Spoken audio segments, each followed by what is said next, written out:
Alright guys, welcome back. So in the previous set of videos, we have been able to register, verify, and log in a user. So if this is the first video you're finding, I highly recommend you check those videos out. And if you enjoy this type of content, please consider subscribing to the channel. So now we are going to go ahead and add ability for a user to record their expenses. So we'll work out the whole CRUD feature for expenses for a specific or a logged in user.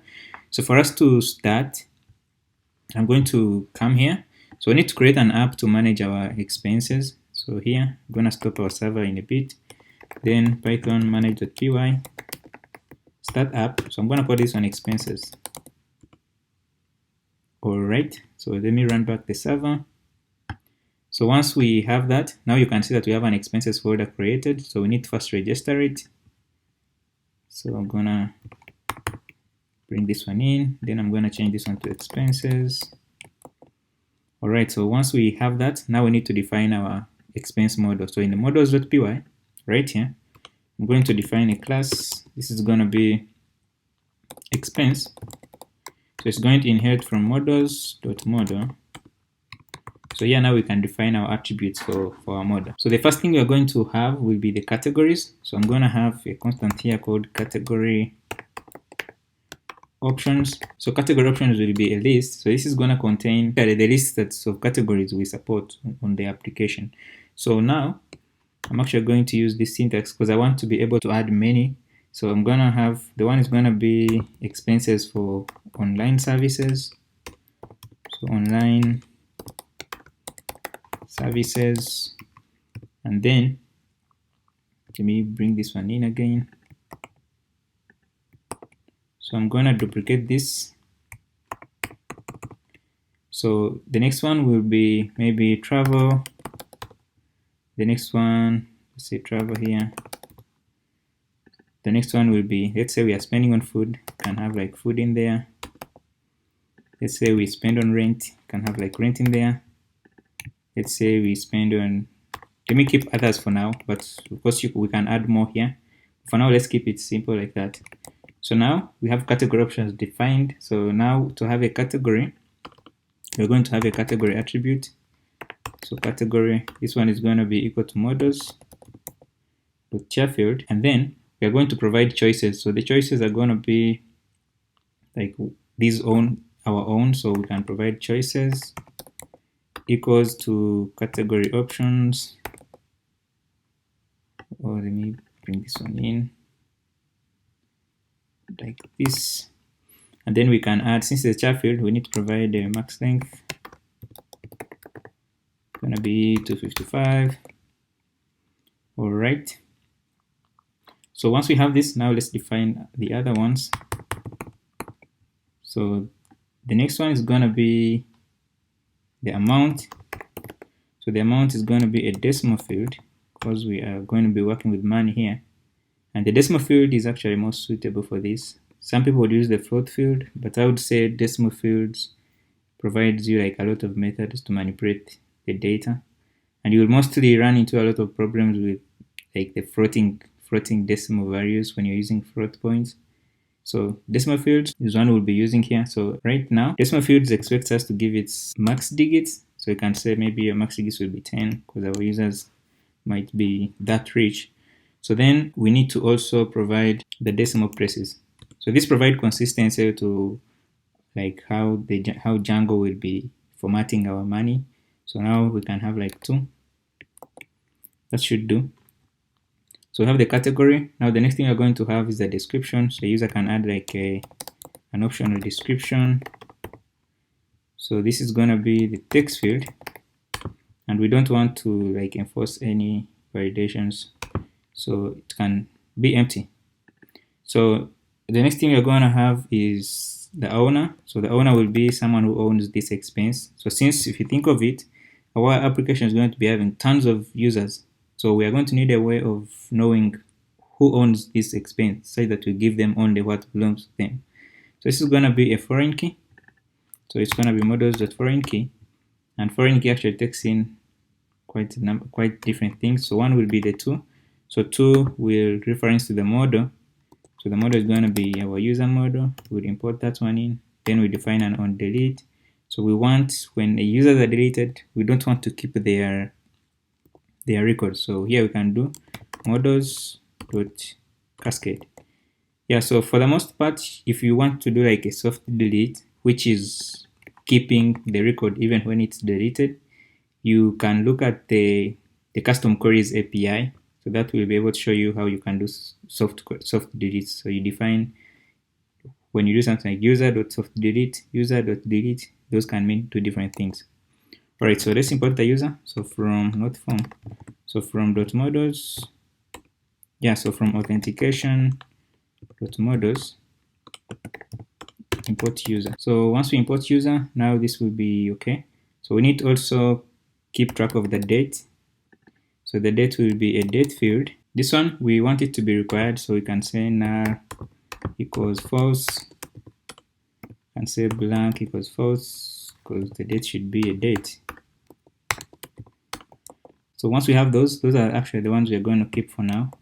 Now we need to run our migration. So here in our terminal, we're going to stop it and then run migrations. So make migrations. It creates a migration. Then we need to migrate. So that sets up our tables. So now let me bring back the app.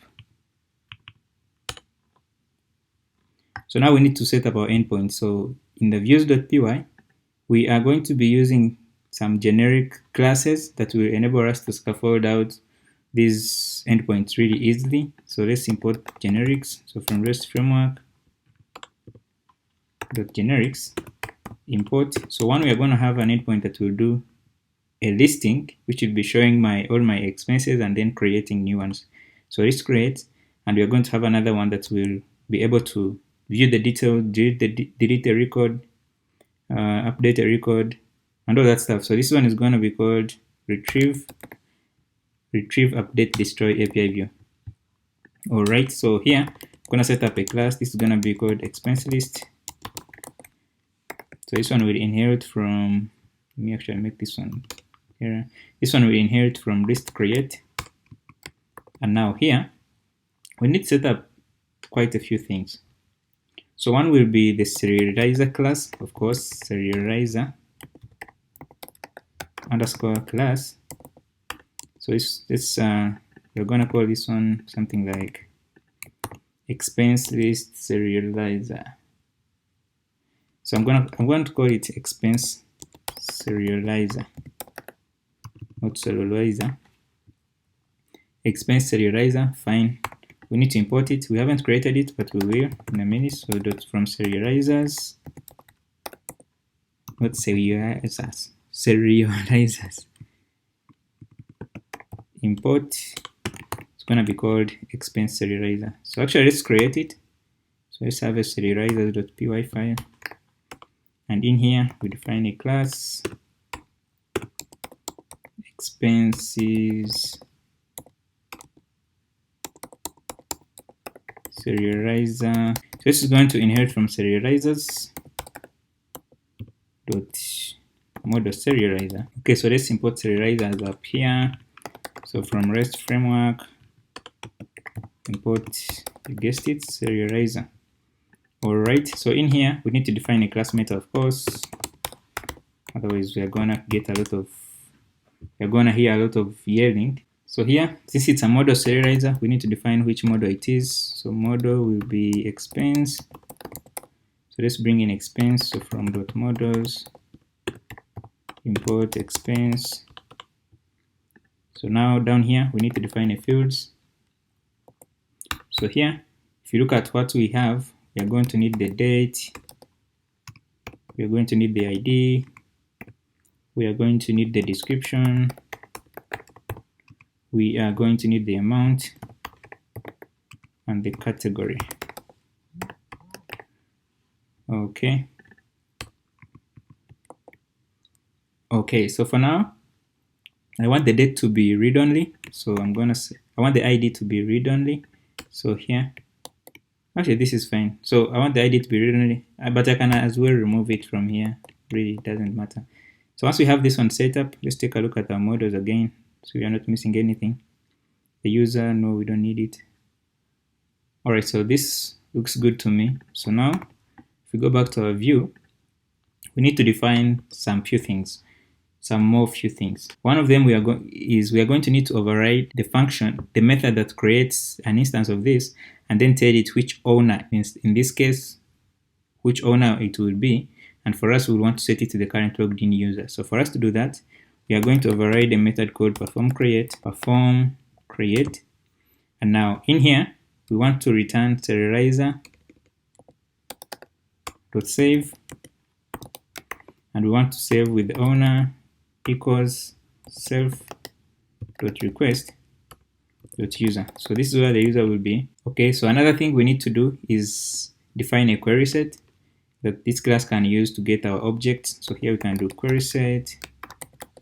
So this one is going to be, actually it should be query set, not underscore. This one is going to be, now we can use our model. So from .models import expense. This one is going to be expense.objects.all for now. But right here, we're also going to override a method called getQuerySet. So getQuerySet. So in here, we can now interrupt our query set and filter it. So we can return self.querySet.filter. So we want to filter by owner equals the current logged in user, who will be in self.request.user. Okay, so this will ensure that the user gets only the expenses they created. All right, looking good. So once we have this, actually we need to define the authentication, the permission classes, just so users who are not authenticated should not access this. So in so here I'm going to import something from REST framework. So from REST framework, import permissions. Okay, so right here can do permissions equals, so it's going to be a tuple. Now we can say permissions is authenticated. All right. Okay, so this will provide users who are not authenticated from accessing these endpoints. So I'm going to do the same thing for the details endpoints. So I'm going to copy that. Then I'm going to rename this. This will be expense detail. I'm going to add API view to this. Then I'm going to do the same thing up here.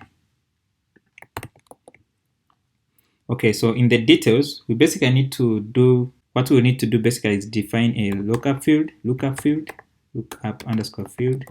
And this is what Django will be using to know how to query for the details of an expense. So this one is going to be inheriting from retrieve, update, destroy API view.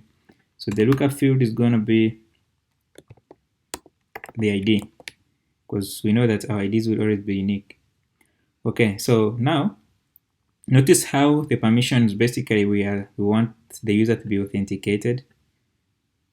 So when it comes to the details, we are also going to want the user to be authenticated, but then be the owner of that. So just being authenticated will not be enough. So we need to define a permission that will tell that someone who created this is the actual one trying to access it. So users who are authenticated should not get the expenses that don't belong to them. Although our query set will do that, but then it's good we define a custom permission. So here I'm going to create a file called permissions.py. So in here, we are going to import a utility from REST framework. So from REST framework, import permissions. So we'll set up a simple class. So this one is going to be called isOwner. So this will inherit from permissions, base permission. So now we need to override one method called has object permission. So we can do def has object permission. And now you can see this one gives us the request, the view, and then the object itself. So what we want to do is we want to return object.the owner. It should be equal to self. It should be, okay, so the object.owner will be equal to the request.user. All right, so this will ensure that this, from the object we are trying to access, the owner on the object we are trying to access will be equal to the current user who is trying to make the request here. All right, so since we are returning So since we are returning an expression, we need to use those two. So let's import it in our view. So here we can do from with permissions import is owner. So now here in our permission classes, we can also add is owner, put a comma, we should do. So everything else looks good to me. So now we need to register these in our URLs. So here, let's create a urls.py file. So now we need to define we need to import path. So from Django.urls import path. So let's import our views. So from import views. Since there are not many, we can import all of them. So here we can define our URL patterns. What stacks URL patterns. So the first one is going to be path. This one is going to be going to the index. So I'm actually going to keep it like that. So this is going to now be rendering a view called views expense list API view. Then of course we call as view, and then we need to give it a name. So name will be expenses. Okay, so I'm going to copy this expenses, then slash the ID, and then it's going to be called ID. And then this will be the expense. Alright, so once we have this, now we can hook it up with our main application routing. So in urls.py, I'm going to copy this. So this is going to be going to expenses, and then this will go to expenses, of course. Okay, looking good. So let's save it up and then rerun our server. So right now, let me actually restart it. So you see we have an issue. So let's see how we named our serializer. Here it's called expenses serializer. And then in our views, let's see how we are importing it. Make sure it's the same. Okay. Server is back up. Let's go back here and reload. And now you can see that we have the expenses. So if you take a closer look, yeah, so we should be having more here. So let's take a look at our URLs. So this one should be going to the details. So views.expense detail API view. Alright, so let's reload. And now you can see that we have more here. Okay, so looking good. So let's test out for the get. So right now, we try to come to try it out and execute. Alright, so you see we get this error here. So this is about the user not being logged in. So we need to first provide a way for a user to log in into our application. But for now, when I come to authorize, you can see that it's by default using like email password, but we want to use a token instead. So go to our settings.py. So down here, we need to define like Swagger settings. So write Swagger underscore settings. So this is going to be equal to a dictionary, and then inside here we need to define the security definition. So write security underscore definitions, and then it's also going to be a dictionary. So in here we want bearer, meaning we are going to be using tokens. So in here we want the type. So the type is going to be an API key. And guys, don't change this. This is standard. So type will be the API key. And then the name will be authorization. Okay, I need to keep this. And then we need to have an in. So in will be in header. So once we have this and go back, so it should be Swagger underscore settings. So once we have this and go back, see we are back. So now when we click authorize, you can see that we need to provide the bearer API key. So right now, I'm going to come to the login endpoint, and then I will log in. Let's see if this user has a token. Try logging in. So this user doesn't exist. So I'm going to use my own. So the user I created earlier. This is going to be a Gmail. Then this is going to be, I think my password is this. So if we click execute, we get a token. So I'm going to use the access token here. So I'm going to copy this one up to here. And then here, authorize, I'm going to come in and add bearer in the token, then click authorize. All right. So let me corrupt that. So once we come back to the get, and then I'm going to execute it, you'll see that we get an empty list. Looking good. So this is what we want. This is what we wanted. So let's try to create some.